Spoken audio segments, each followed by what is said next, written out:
Mesdames et messieurs, bonjour. Merci beaucoup aux organisateurs, en particulier au docteur Jean-Jacques Coulon, pour votre invitation.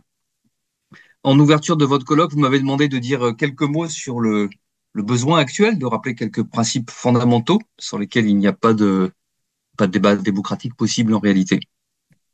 Alors, je veux juste rappeler que aujourd'hui, comme hier, la liberté de penser et la démocratie sont menacées avant tout par les idéologies, c'est-à-dire les systèmes de croyance qui prétendent savoir par avance le vrai et le juste, et donc nous dire comment nous devons penser et comment nous devons nous comporter sous peine d'être stigmatisés comme un mauvais citoyen, un mauvais membre de la communauté.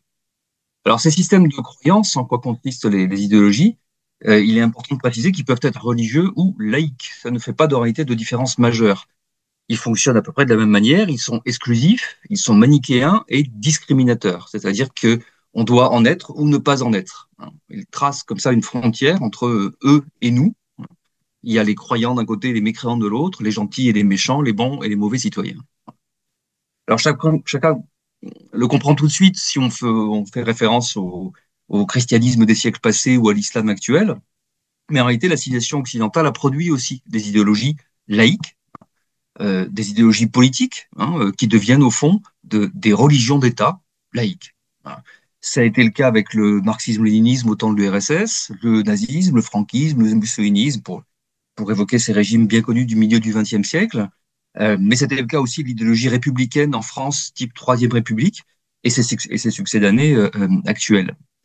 Et, autre exemple d'idéologie, une idéologie qui existe dans le milieu scientifique et qui s'appelle le scientisme. C'est le système qui consiste à croire que la science non seulement va nous expliquer absolument tout du monde même, mais par ailleurs va nous dire aussi comment il faut nous comporter en société. Voilà. L'eugénisme a été un scientisme qui a marqué beaucoup l'histoire de la fin 19e, début 20e.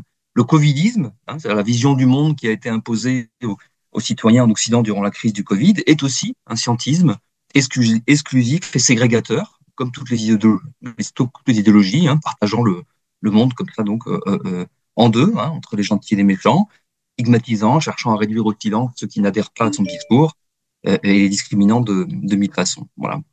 Euh, Ceci se voit en fait partout et ceci filtre, oriente en permanence les informations, le débat, ou fait en sorte qu'il n'y ait pas de débat sur certaines questions. Mais c'est vrai en fait dans tous les domaines. Euh, je vais prendre un exemple totalement différent. Comment penser la guerre en Ukraine depuis 2022? Il y a très clairement là aussi une vision très précise, comment dire, qui n'est pas du tout le reflet de la complexité, de la diversité du réel, qui est un récit bien particulier, qui nous dit au fond depuis le début, un, la guerre c'est pas bien, et deux, Poutine est très méchant, c'est un fou dangereux qui nous menace en Europe. On voit ressurgir comme ça le vieux fantasme des chars russes qui défilent sur les Champs-Élysées. Bon, c'est assez ridicule intellectuellement, mais rien n'y fait. Évidemment que l'histoire est plus complexe, on devrait le savoir, la géopolitique est plus complexe, voilà. Et pourtant, le fond du discours, c'est ça. Et ça a même produit, il faut s'en rappeler, un espèce de racisme anti-russe bête et méchant. Si vous vous en souvenez pas, je rappelle deux, trois petites choses, parce que c'est très significatif de comment les choses se passent. Du jour au lendemain, les sportifs russes étaient exclus des compétitions. Du jour au lendemain, les concerts programmant des auteurs classiques russes étaient annulés. Des auteurs, des écrivains russes, etc. Bon. Moi-même, dans mon métier au CNRS, je reçois un mail de mon directeur général me disant de cesser, si elles existaient, tout type de collaboration avec un quelconque collègue russe. Bon.